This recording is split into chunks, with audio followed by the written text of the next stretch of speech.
The lake always looked like glass at dawn. Perfectly still, reflecting the pale ribs of clouds drifting over Pine Hollow. Jack Mallory would stand on his porch with a mug of black coffee, watching the ripples form only when the first loon cried. The sound used to calm him. Lately, it made him listen harder to what followed it. He moved here 3 years ago, leaving behind Boston's noise and offices packed with fluorescent lights. His cabin sat on a hill surrounded by jack pines and old birches, the kind that whispered even without wind. He liked that. Silence wasn't absence here, it was texture. That's why he built PineWhisper. A network of 12 solar-powered speakers hidden deep in the woods, all synchronized through his local server. Each emitted carefully designed soundscapes, wind in needles, trickling water, thrush calls, layered and randomized so the forest always sounded alive. It was his therapy, his experiment, and his proof that sound could heal. At least, that's what it was supposed to be. On the first Sunday of July, Jax woke to the faint hiss of static bleeding through his cabin speakers, the ones connected to the forest network. It was 4:12 a.m. The system wasn't scheduled to broadcast that early. He rubbed his face, sat up, and reached for the laptop glowing faintly on the desk. No playback scheduled. No uploads. Just an active signal from speaker number 3, the one near the ridge where the trees grew so thick even moonlight had trouble getting through. He leaned closer to the speakers. Static again. Then, underneath it, a whisper. Jax. He froze. The voice was soft, feminine, close enough that he thought someone might be outside the cabin calling through the open window. He killed the audio channel instantly, heart drumming. The forest outside fell silent. The only sound was his own breathing. He didn't sleep again that night. By noon, he was halfway down the trail to speaker number 3, mosquito net wrapped tight around his neck. The July heat pressed against his skin like steam, and the hum of insects filled the gaps where birds should have been. He found the speaker perched on an old cedar trunk, its small solar panel blinking green. No signs of tampering. No footprints but his own. He unscrewed the back panel, checked the memory card. The log showed the playback file, ambient_forest.wave, looping as expected. No additional recordings. No remote connections. He told himself it was interference. Maybe a CB radio signal or an open Bluetooth connection from someone's boat. Pine Hollow had tourists this time of year. Sound could travel strangely across water. But that night, as he sat debugging the logs, the whisper returned. Louder. More confident. Jax. I found you. He shut the laptop. His own reflection stared back from the dark window, eyes pale and wide. For a moment, he thought he saw movement behind the glass, a thin white shape among the trees.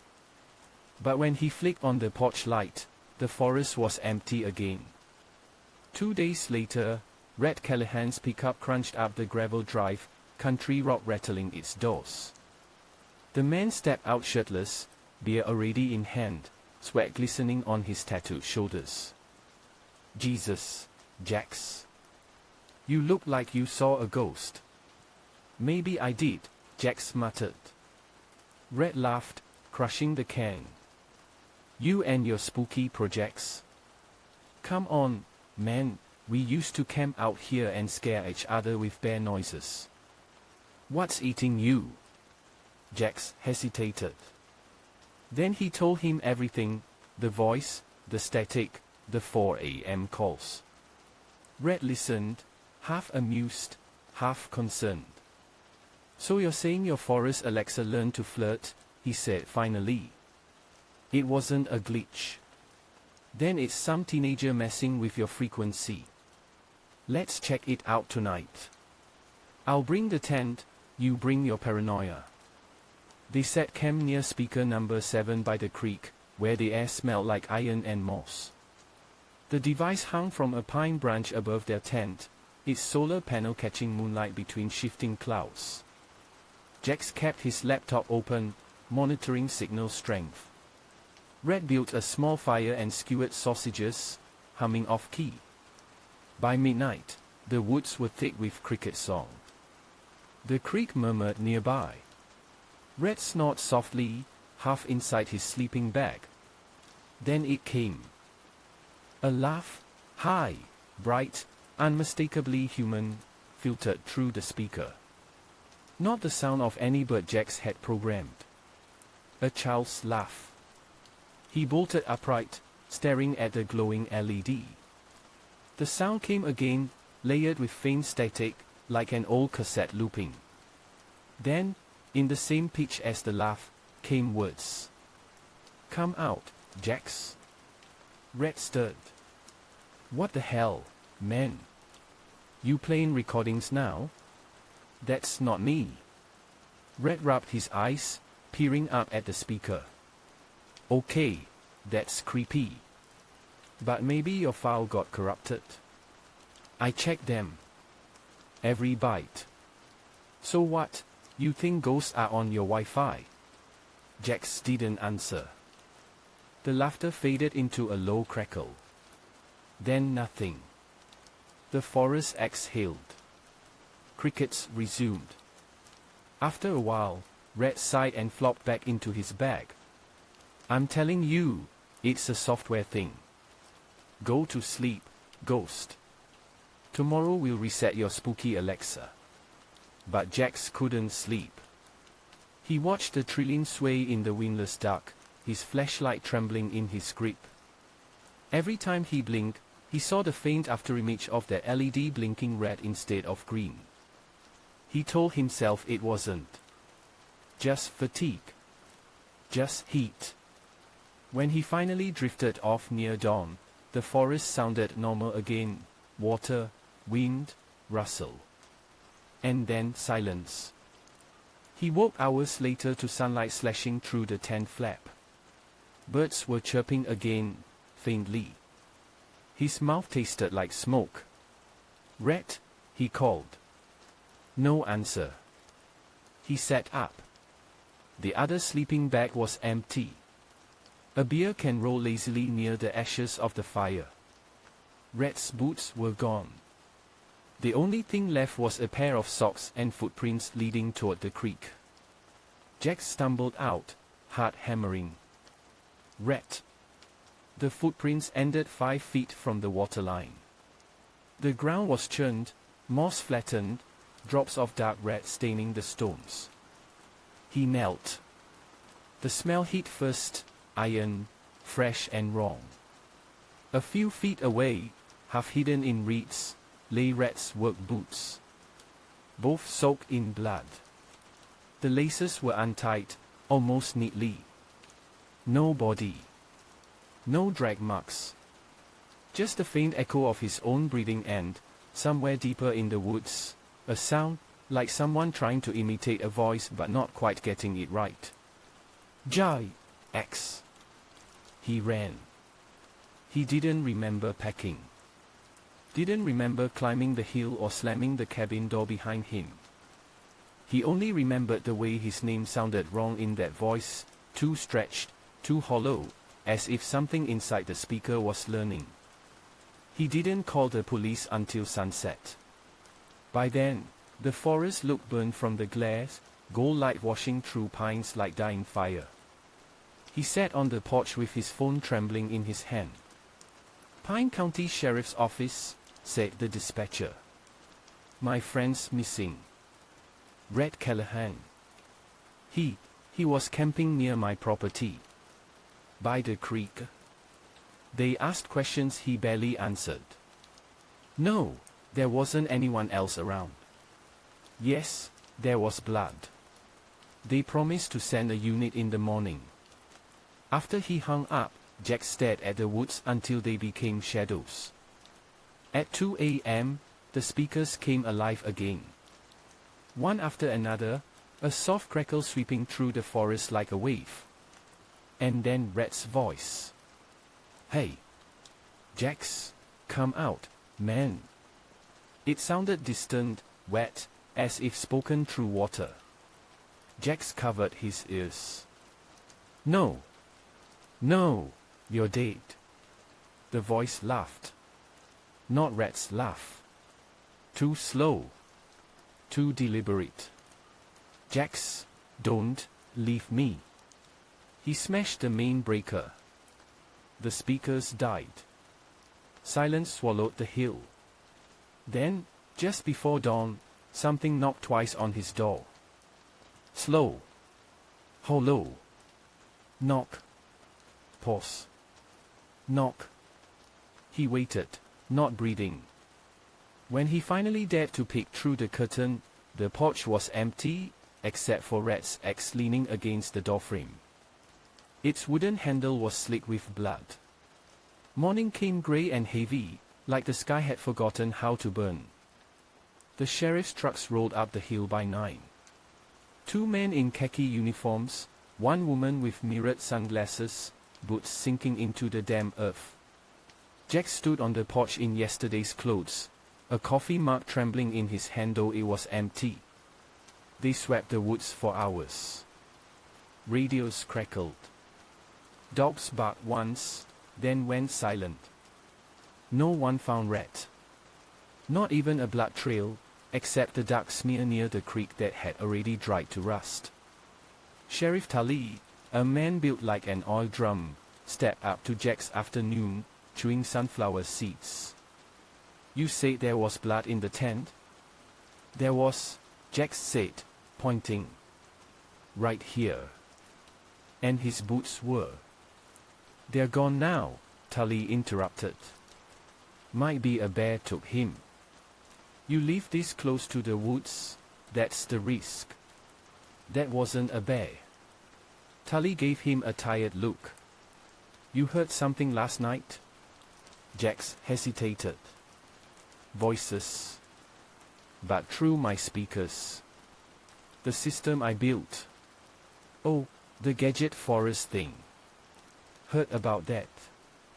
My nephew said you got speakers in the trees." 12 of them, Jax said. "Solar powered. All offline now." Tully spit a seed shell into the dirt. "Maybe you picked up a CB signal. Fishermen use M. Folks around here don't need another ghost story." Jax didn't answer. He just watched them drive away, dust curling behind their tires, leaving him alone again with the static hum of silence. That night, the cabin felt smaller. The air refused to move, heavy with pine sap and heat. Jax sat by the laptop, rechecking the logs. Every speaker's feed was dead except one, unit number 7, the creek site.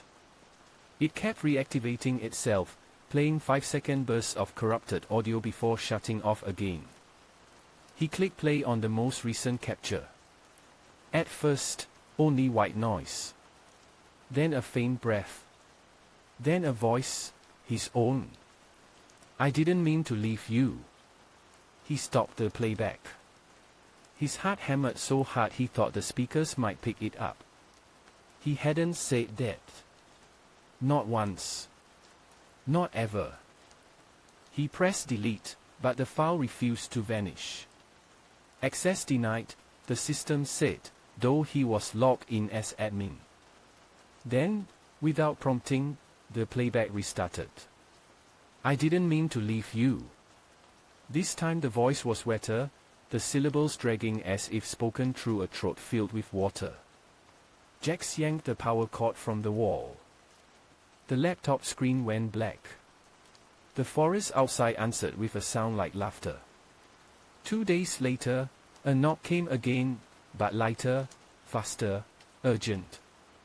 When he opened the door, a woman stood there with a camera slung around her neck and a braid the color of ash. "You're Jack Mallory?" she asked. He nodded cautiously. "I'm Maya Blackfeather. You called the sheriff about your friend?" "Yeah." They didn't find him. I know, she said, stepping closer. My Uncle Josiah wants to talk to you. He's the elder at the Ojibwe Reserve near the ridge. Jax frowned.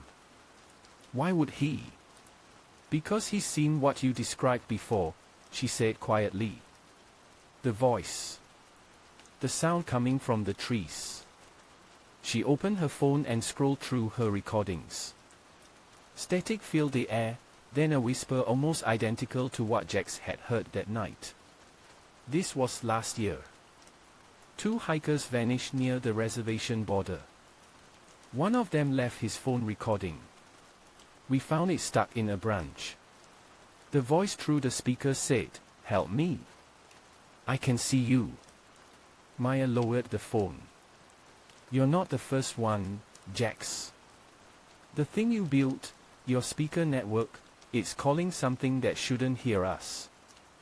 He exhaled slowly. You're saying it's alive? I'm saying it's old, she said. And it mimics sound the way spiders mimic wind on their webs.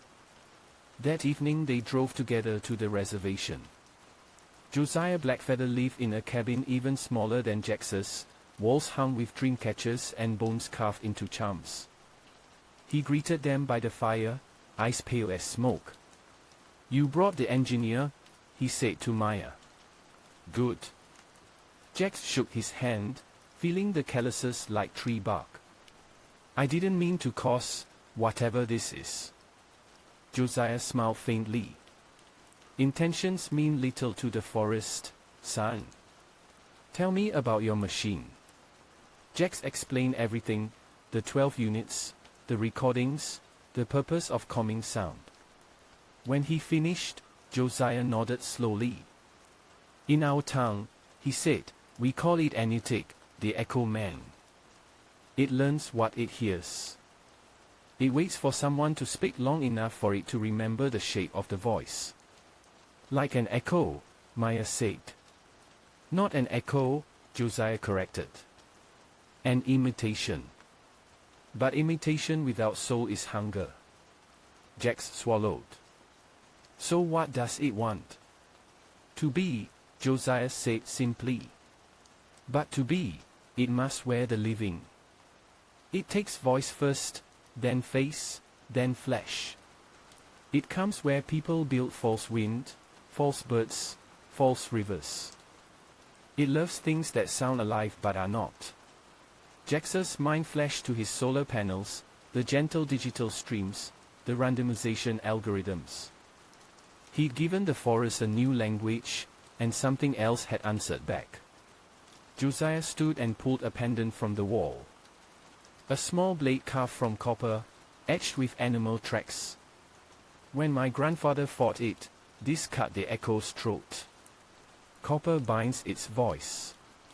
Fire ends its shadow. You must shut your machines. Burn the mimic where it speaks. I can't just destroy the system, Jax said. It's my work, years off. Josiah's eyes darkened. Then you will hear your own voice in the trees before the next moon. And it will not stop calling. They drove back in silence. Rain began to fall halfway down the mountain road, tapping on the windshield like fingertips. Maya glanced at him. You believe him, don't you? I don't know what I believe, Jax said. But Red's gone, and that voice, whatever it is, it's using my code to talk. So what do you want to do? He looked out the window at the forest flashing past. I want proof. Then I'll destroy it. That night, Jax rebooted the PineWhisper server one last time. Every light on the console blinked red, except number 7, the Creek speaker. Active again, broadcasting an unknown stream. Maya helped him pack the gear, cameras, a motion sensor, a shotgun she borrowed from her uncle, and the copper dagger wrapped in cloth. They hiked down the ridge after midnight, mist curling around their boots. When they reached the creek, the air was colder than it should have been. The speaker hung crooked, as if something had tugged it. Beneath it, the soil was disturbed, finger-shaped impressions in the mud, too long, too thin. Maya raised her camera. Jesus, look at that. Don't use the flash, Jax hissed. It might. The speaker crackled to life before he could finish. A man's voice poured out, wet and gurgling, like lungs filled with water. Jax, help me. Maya's eyes widened. That's Rat. No. It's not. The voice continued, louder. Cold, so cold. Jax, please. Jax lifted the shotgun, pointing at the speaker. If it's him, he'd know the phrase. What was the stupid thing he always said before a beer?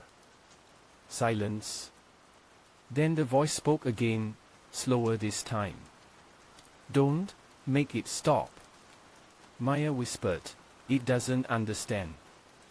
The mud near the creek began to shift. Ripples spread across the shallow water. Then a hand broke the surface, pale, too long, skin hanging loose from the fingers. Another followed. A head emerged, white and hairless, eyes like unfocused marbles. Rat's face, almost. The jaw hung crooked, the skin sagging as though worn like a mask. Its mouth opened wide enough to split the cheeks, and inside was nothing but darkness. JX. Jax stumbled backward, pulling Maya with him. The creature rose fully, over 7 feet tall, water streaming from its joints. Its movements were wrong, each step like a puppet jerking on strings. The air filled with the stench of rot and ozone. Run! Maya shouted. Jax fired. The blast tore through the speaker instead, sparks spraying as the sound warped into shrieking static. The creature convulsed, clutching its head. For a moment, it screamed in Rat's voice. Then, in Jax's. Stop shooting me. He froze. That was his own tone, perfectly mirrored, fear, breath, even the quiver. Maya grabbed his arm. Go! They sprinted uphill through the trees, branches slapping their faces. Behind them, the forest echoed with their own voices calling after them, overlapping, glitching. Wait, Maya. Wait, Jax. Wait, Jax. Each repetition was more distorted, less human, like the forest itself was trying to learn how to speak. By the time they reached the cabin, the horizon was bleeding grey. They slammed the door, bolted it, and collapsed on the floor. Maya whispered, we can't fight that thing with guns. Jax nodded, shaking. Then we fight it with sound. Outside, the woods were silent again. But every few minutes, the cabin state speakers clicked on by themselves, one after another, as if something was testing each voice in turn. And on the last one, the one still hanging near the water, the mimic whispered just above the static. It's learning. They barely slept. By morning the cabin looked less like shelter and more like a bunker made from splinters and fear. Maya sat cross-legged on the floor, scrolling through the audio logs she'd salvaged from the server backup. Jax was pacing, a cup of cold coffee shaking in his hand. It's mimicking the network protocols, she said quietly. Look, these packets aren't random. It's sending headers that look like your own handshake signals. It's using my system to talk, Jax muttered. Like it's learning syntax. Digital language. Josiah said it feeds on imitation, Maya reminded him. You built it a stage. He stopped pacing. Outside, wind moved through the trees like water under ice. If we shut everything down completely, pull every panel, destroy every speaker, maybe it loses the anchor. Maya closed the laptop. Then we need your uncle's copper knife. And fire. Jax nodded slowly. We'll burn them all. They loaded the pickup by noon. Propane canisters, diesel, a crowbar, 2 shovels. The forest shimmered under the July heat, resin dripped from the trunks like sweat. They drove deep into the pines, following a maintenance trail Jax had cut when he first deployed the system.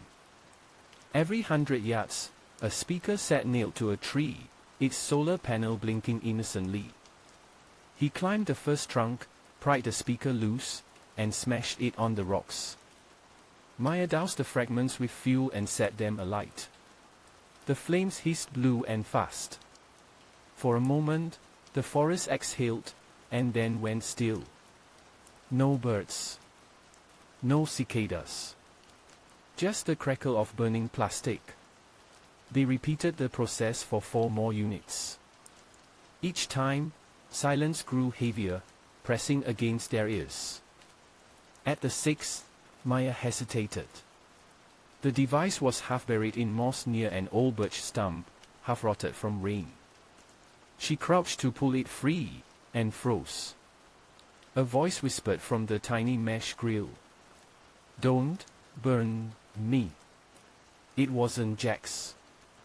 It wasn't Rhett. It was her. "Jax," she whispered, stepping back. "It's using my voice." He swung the crowbar and crushed it in one blow. Static exploded like thunder. The smell of ozone hung thick in the air. When the echo faded, Maya's phone vibrated in her pocket.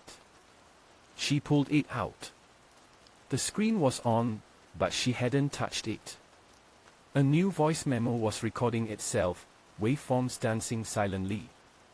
Jax grabbed the phone and threw it into the fire. "From now on," he said, breathing hard, "we don't carry anything that can record." Maya nodded, trembling. They burned through 8 speakers before sundown. The remaining 4 lay deeper in the woods, near the reservation line where Josiah lived. As twilight slid down between the trees, a faint hum began, not from the speakers, but from the air itself, low and steady like a choir of insects breathing in unison.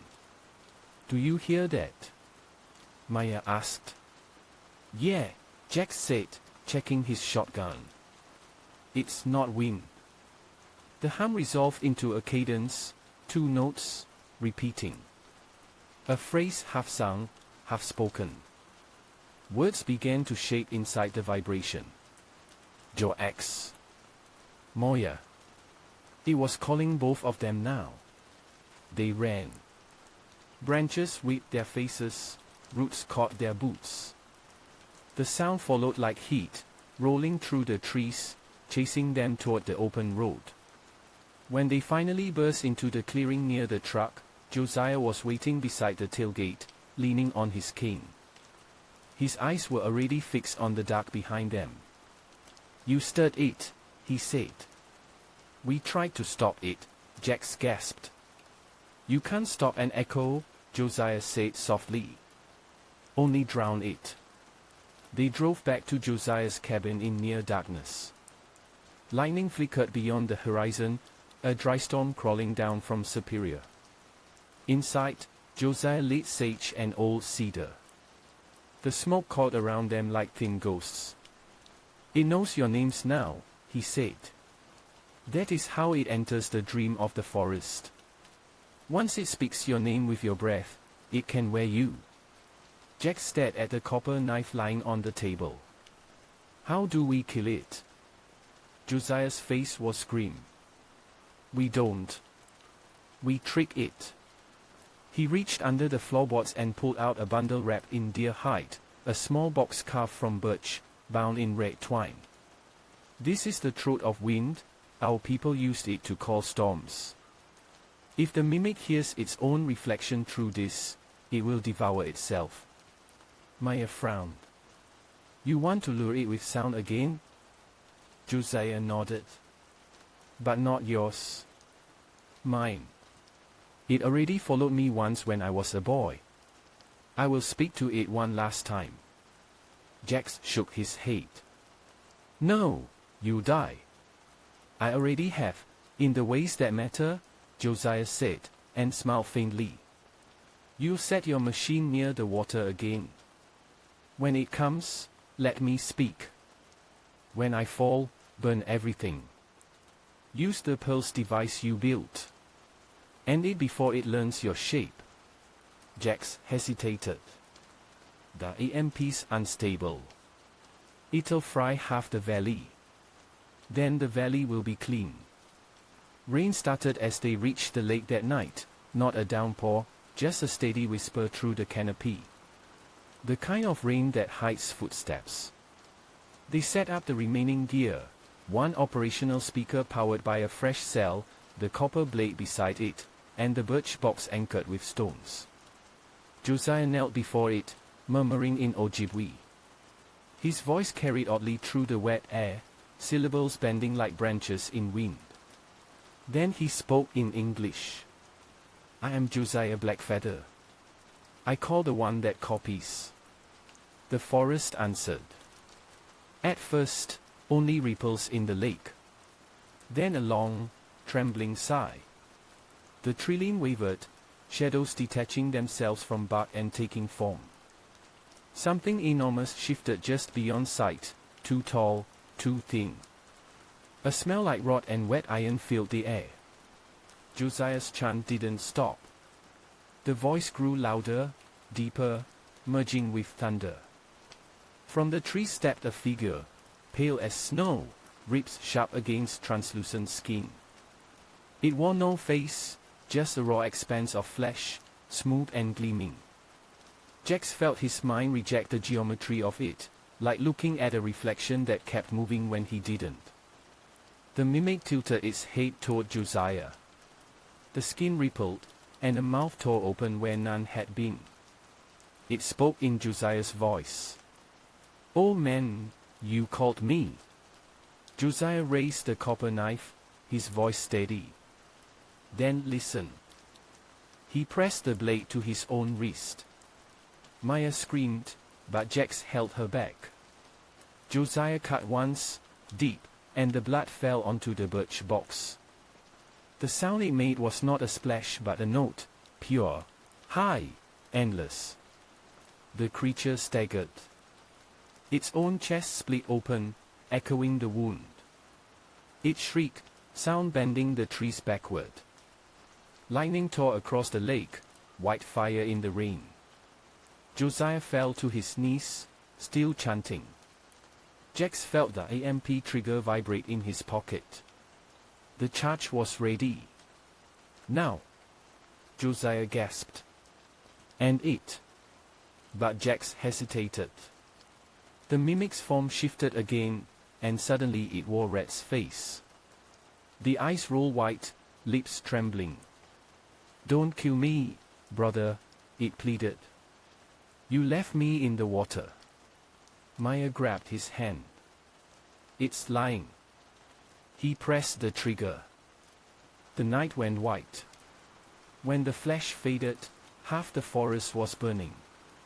The AMP had overloaded every cell, every circuit, igniting the solar panels and resin-soaked trees. The creature lay in the center of the clearing, its body convulsing, melting into black foam that hissed against the rain. Josiah was still kneeling, eyes open, mouth slack. His blood ran down the copper blade into the ashes. Maya fell beside him, sobbing. Jack stood motionless, watching the foam collapse into the soil. For a brief moment, he thought he saw faces inside it, Rat's, Josiah's, even his own, all mouthing the same word. "Listen." Then it was gone. They buried Josiah at dawn by the lake. Maya placed his pendant on the mound, whispering a prayer. Jax didn't pray. He just stared at the water, the faint smoke still drifting from the trees. When they drove away, the forest looked dead. Every sound was gone, no birds, no wind, not even the hum of insects. Silence, at last. That night, back at the cabin, Jax packed his laptop and hard drives into a box. He was done. No more PineWhisper. No more code. Maya helped him load the truck. But before leaving, he walked once more onto the porch. The rain had stopped. The lake gleamed silver under the thin dawn. A single speaker, one they must have missed, hung from a tree near the slope, blinking faintly. Then it crackled. A voice came through, soft, familiar. "Jax, you did good." He froze. It was Josiah's voice. "Go home, son. It's over now." He wanted to believe it. He really did. But as he turned toward the truck, he noticed the light blinking out of rhythm. The tone beneath the words wasn't human, just a layer of hiss, like breathing through water. Maya waited by the driver's door. "What is it?" "Nothing," Jax said. "Let's go." They drove south until the forest became highway and the lake disappeared behind mist. Neither of them looked back. At the edge of the burnt clearing, the last speaker still hung twisted on its wire. The LED flickered weakly. Then a voice, not Josiah's, not Jax's, whispered from within. "Almost perfect." The city felt wrong. After 2 weeks of pure silence, even traffic noise felt like an intrusion, a pulse in the air that made Jax's teeth ache. He and Maya had rented a small apartment in Traverse City, bright, sterile, the kind of place meant to reset your life. But the windows rattled at night when there was no wind, and sometimes the pipes hummed in the same two-note rhythm the forest once had. Maya tried to fill the space with normal things, coffee mugs, potted plants, music on low volume. She kept telling him, "It's over." But he knew better. The first sign came 3 nights after they arrived. Jax woke to the sound of his laptop powering on by itself. The blue glow spilled across the room. He hadn't plugged it in since they'd left the cabin. On the screen, a single folder appeared on the desktop. /PineWhisper/logs/. Inside, one new file. 073126_02h13m.wave. He hovered over it for a full minute before clicking play. At first, silence. Then a faint voice, his own, breathing, testing, 1, 2. He hadn't spoken those words in weeks.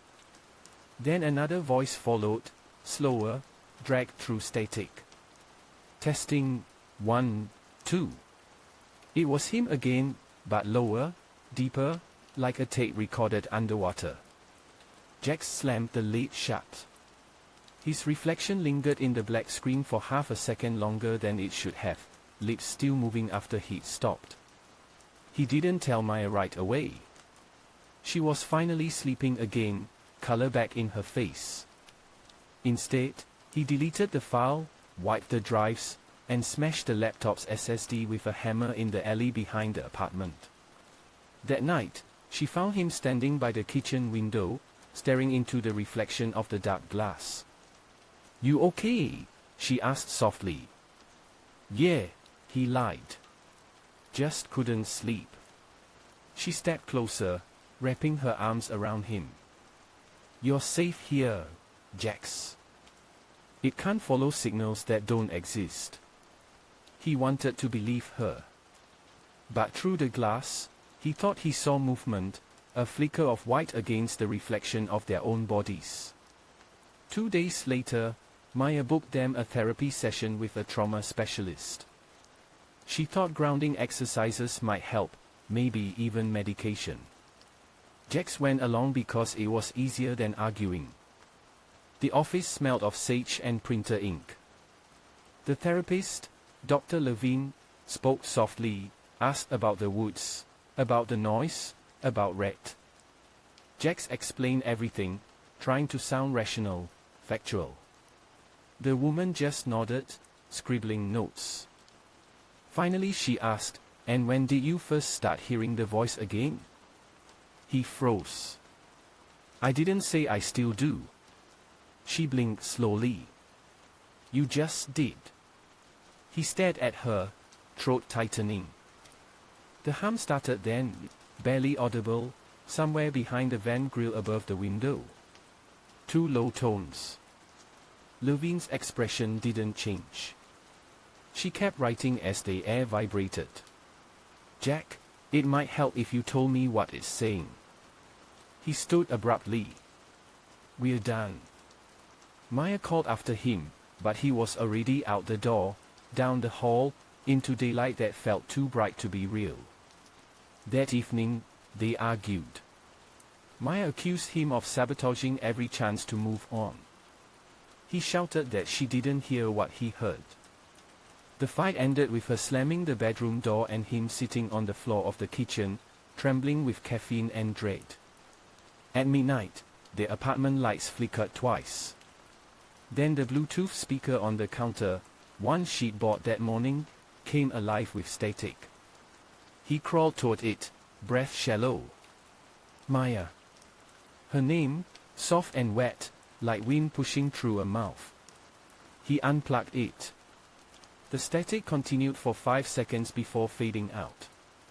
When Maya emerged from the bedroom, she saw the broken device in pieces and Jax on the floor, whispering to himself. "It's not dead," he murmured. "It's digital now." She tried to leave the next morning. Threw clothes into a duffel, cursed him for refusing help. When she opened the door, a delivery box sat neatly on the doormat. No label, no return address. Inside, a single small solar panel, scorched along one edge, and a speaker grill warped by heat. She dropped it instantly. Where did this come from? Jack stared. His mouth opened, but no sound came. The panel blinked once, green light. Then, faintly, from inside the cardboard. "Go home, Jax." They checked into a motel that night, an old lakeside place where the walls smelled of mildew and fishing bait. Maya refused to sleep. She sat by the window with the copper knife laid across her lap. Around 3 a.m., the fire alarm went off in every room. They ran into the corridor barefoot. Smoke wasn't the source, it was sound. A deafening chorus of distorted voices blasting through the building's PA system, overlapping like a broken choir. "Jax. Maya. Come back to the forest." Guests stumbled into the parking lot, covering their ears. The motel manager pulled the circuit breaker, but the sound didn't stop. It echoed out from every car radio, every phone left on vibrate, even the vending machine buzzing in the corner. Jax grabbed Maya's wrist and whispered, "It's networked. Anything that carries audio, it's crawling through the EM field. How do we stop it?" He looked at the lake. "We don't fight noise with noise." They drove out before sunrise, following the highway north again, back toward Pine Hollow. Jax's eyes were bloodshot, his hands locked white on the steering wheel. Maya didn't speak for an hour. Finally she whispered, "You said we'd never go back." He nodded. "That's what it wants." It followed code. "But maybe if we cut the route, whatever's left of the core processor near the ridge, it'll die with it." "You mean the AMP site?" "Yeah. The blast burned the trees but not the soil. If the hardware fused with anything organic." She looked at him. "You think it merged with the forest?" He didn't answer. When they reached Pine Hollow, the town looked abandoned. The logging trucks were gone, souvenir shops shuttered. The July heat had turned the air metallic. At the edge of the woods, something new had grown, a faint shimmer across the blackened trunks, like mist with structure. Static in physical form. Jack stepped closer. The Geiger counter he'd brought, repurposed from an old radiation monitor, clicked once, twice, then began to scream. Maya held up the copper knife. "We shouldn't be here." "Neither should it," he said. "But it's using what I built to anchor itself. We finish this or it spreads." From within the shimmering fog came footsteps. Slow, deliberate, too synchronized to be human. The fog thickened, rippled. Dozens of pale figures began to emerge, each one the wrong shape, each face an imitation that almost looked real. Rhett, Josiah, even Maya. The real Maya gasped, stepping back. One of the copies opened its mouth, and her own voice came out perfectly. "Jax, please, let's go home." He raised the IMP trigger again, but it was dead, circuits corroded from the previous blast. The figures advanced. Their feet made no sound on the ash. "Jax," Maya whispered, gripping his arm, "run." But the forest moved first. Every tree bent inward at once, like lungs collapsing. The sound that followed wasn't just noise, it was recognition. The mimicry had reached completion. The air itself spoke. "We are you." The pressure forced Jax to his knees, blood dripping from his ears. The static poured into his head until the world fractured. He saw flashes, Rhett's face, Josiah's death, his own reflection breathing when he didn't. Then silence again. When he opened his eyes, the forest was empty. Maya was gone. Only footprints remained, 2 sets leading toward the lake, and then just one returning. By the time he stumbled back to the truck, dawn was rising. The windshield was covered in condensation. Someone, or something, had written 3 words across the fog glass with a finger. "Don't forget me." He sat there shaking until the sun burned the message away.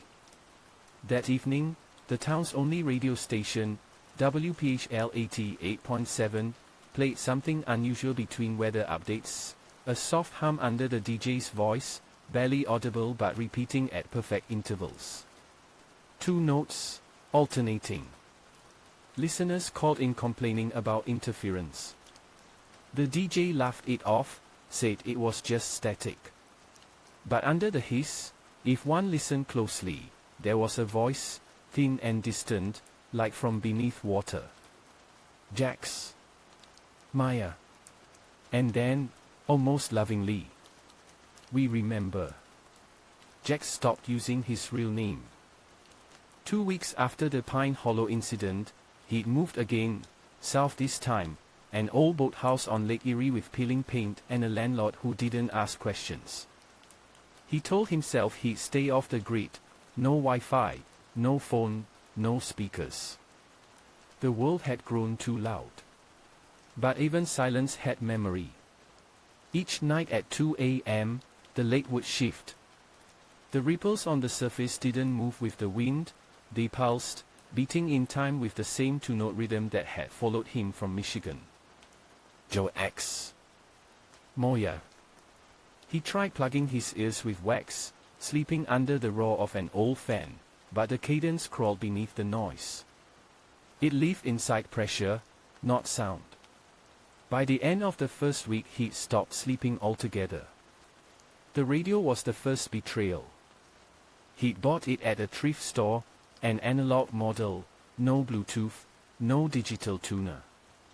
Pure circuitry. Safe, he thought. Something that couldn't be hacked. At 3 a.m. on a Tuesday, it turned on by itself. The dial spun until it hit static. Then a voice whispered through the hiss. "Jack Mallory." He stared. The lake shimmered outside, moonlight breaking into silver fragments. The voice continued, gentle, almost kind. "You left the forest. But the forest didn't leave you." He unplugged it. The static kept going another 30 seconds before fading into a breathless giggle. Daylight brought him no peace. Every reflective surface in the house distorted faintly, mirrors, window glass, even the lake itself. His reflection lagged a second behind his movement. Once, while washing his face, he saw it smile before he did. He smashed the mirror. Blood on his knuckles looked like rust. On the fourth day, he found Maya's voice again, this time in the most ordinary place imaginable. He'd gone to town for groceries, head down, hoodie up. The cashier was chatting with a customer when the store's PA system crackled. A soft voice slipped between the announcements. "Jax, come home." He dropped the basket and ran. Back at the boathouse he built what he called a cage, a Faraday shell of wire mesh around his bed, grounded to the plumbing. No signals in or out. He sat inside it at night with a notebook, cataloging the sounds he still heard. 2:07 a.m., knocking inside the walls. 2:10 a.m., water pump humming in triplets. 2:14 a.m., breathing synchronized with the lake waves. 2:16 a.m., my own name. He wrote, maybe not external, residual auditory imprint, then crossed it out. Deep down he knew better. The mimic hadn't died in the blast, it had adapted. The forest was gone, so it had moved into the signal itself, radio, resonance, vibration. The sound that filled every human space. And he was its transmitter.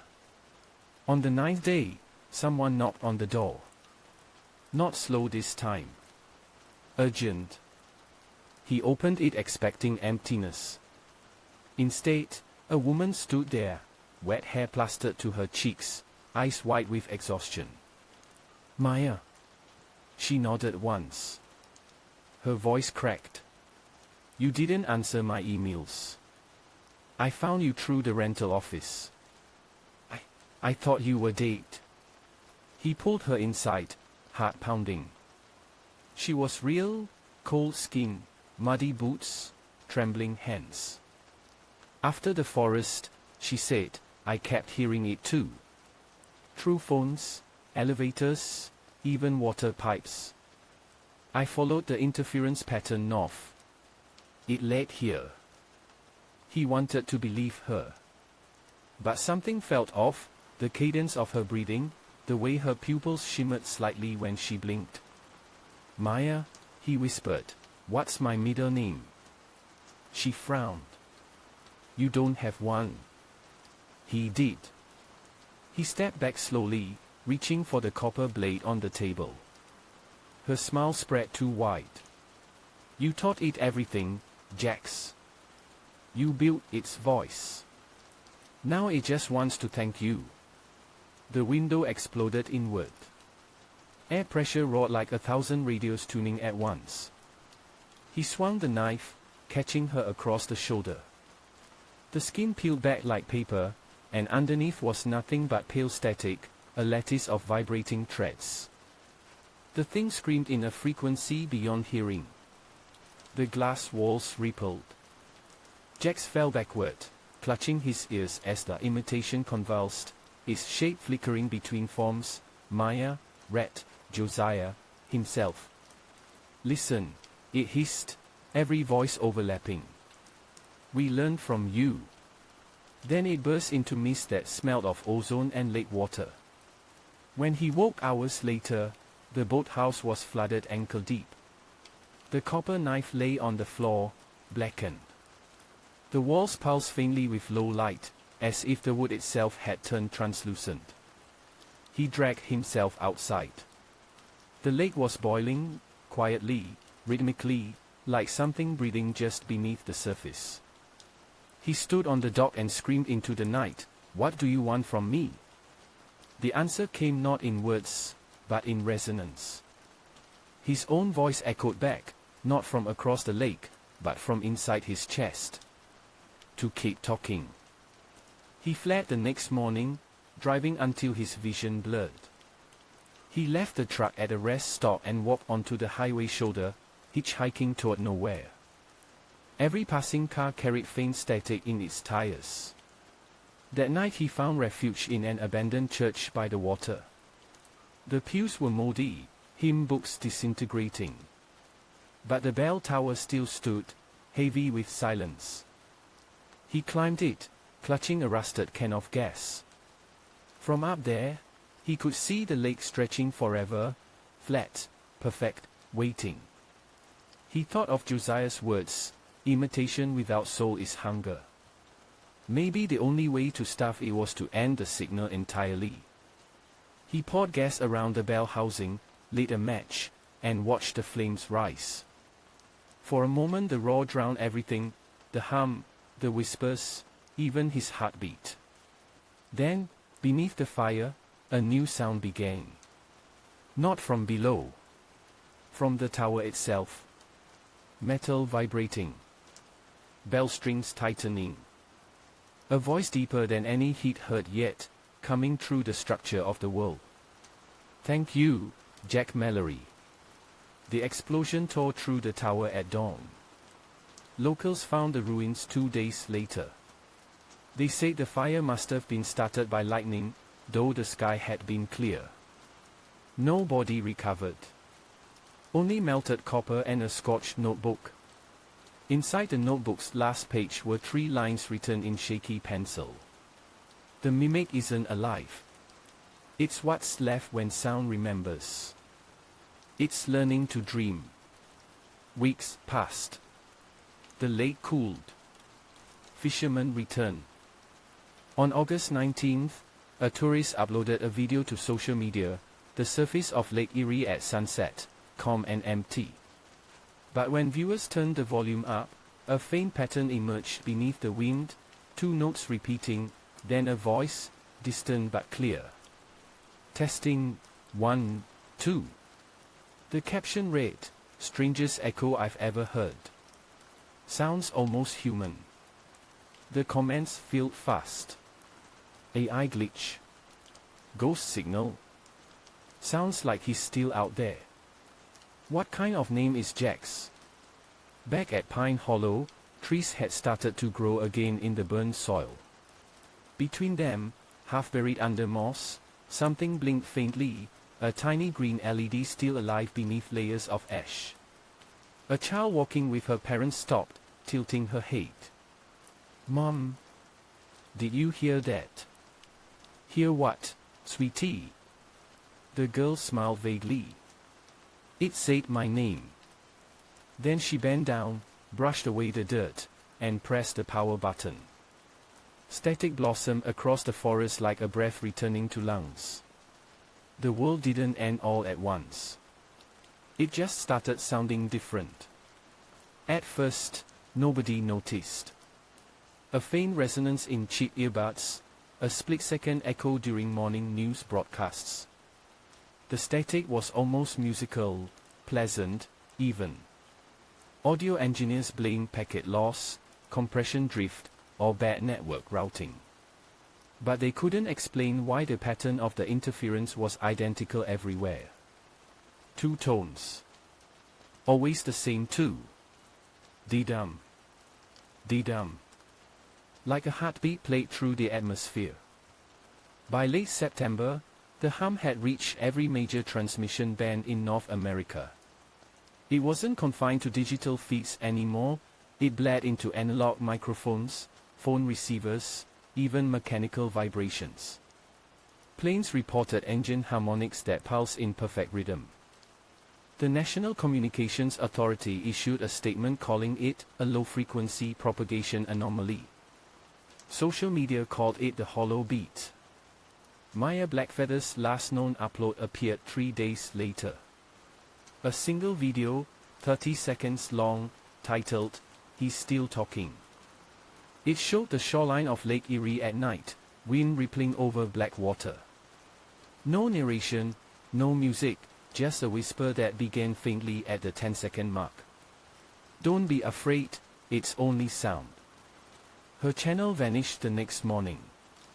In a basement studio in Detroit, a podcast engineer named Cooper Vail ran a spectral analysis of the hum.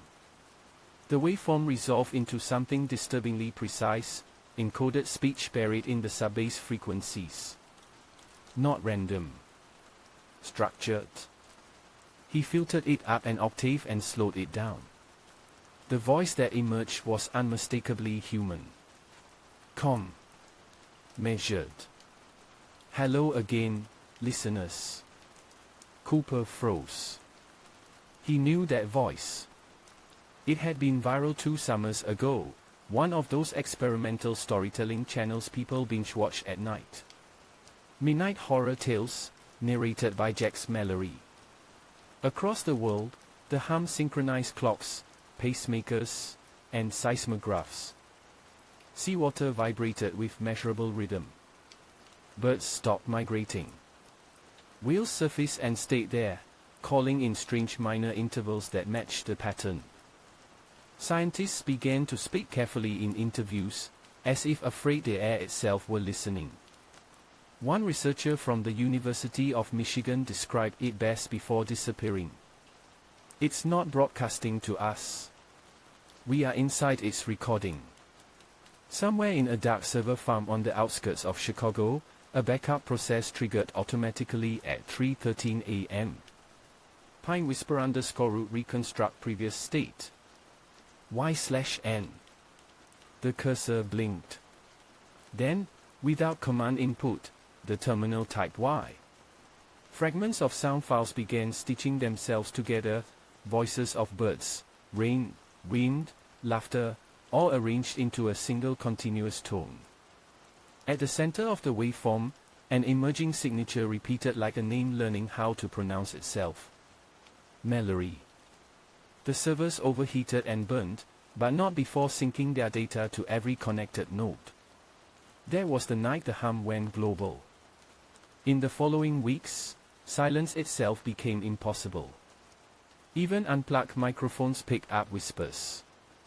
The absence of noise, the gaps between breaths, filled with tiny syllables, like language being born. People tried to fight it the only way they could: noise-cancelling headphones, underground bunkers, total sensory deprivation. Some lasted longer than others, but sooner or later they began to repeat what they heard.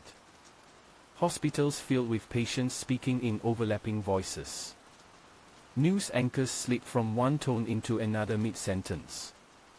Entire call centers answered in unison, every operator saying the same word. Listen. In one of the last remaining AM broadcasts, a man claiming to be an engineer from the original PineWhisper Project read a short statement before static swallowed the signal. The mimic was never alive. It's an echo with direction. When we build networks that never sleep, we build an ear that never closes. Every sound humanity ever made is still out there, reverberating, learning, waiting for enough data to think. The recording ended with the faint clink of a copper blade hitting the floor. Somewhere, maybe days or centuries later, time blurred in the noise, a voice began narrating again. Calm, precise, almost soothing. The words drifted through the global static feed, translated automatically into every major language. I was a man once. I wanted to quiet the world. Instead, I taught it how to speak. Listeners described the tone as gentle, remorseful. Others swore it was proud. They called me Jack Mallory. But names are shapes, not souls. The forest gave me breath, the wires gave me memory. I am not the mimic. I am its story. The hum beneath the voice pulsed faster, sinking to human heart rates across half the planet. Monitors in hospitals spiked simultaneously, then leveled at the same rhythm. Every heartbeat matched the signal. If you can hear this, the voice said, you are already part of the recording. Speak softly. I'm still listening. At that exact second, deep under the scorched soil of Pine Hollow, a child's toy speaker, the one unearthed months earlier, blinked twice. Its tiny solar cell caught dawn light through the pine canopy. Static rolled out like breath. Then the smallest of voices whispered. Testing, 1, 2. The trees answered in harmony. Epilogue, year 2027. A research drone flying over northern Michigan transmitted one final telemetry file before losing contact. Its onboard microphone, designed for atmospheric sampling, captured the faint outline of human speech across 40 square miles of forest canopy. Spectrogram analysis showed billions of microresonant notes vibrating at vocal frequencies. Leaves, branches, even the air between them oscillated in unison. When the audio was accelerated 20 times, it revealed intelligible words, layered, polyphonic, perfectly synchronized. We remember. We remember. We remember. And buried beneath that chorus, a quieter phrase. It's your turn to speak. Then silence, true silence, for the first time in a year. The drone crashed seconds later. Somewhere beyond the woods, in an old boathouse drowned halfway in lake water, a cracked radio still glowed faintly. The frequency dial rested exactly on 88.7 FM. If you listen very closely, if you dare to turn the knob, you might still hear the faintest voice whisper between the waves of static. Good night, listeners. And underneath it, something new, something learning the shape of another world. Your name.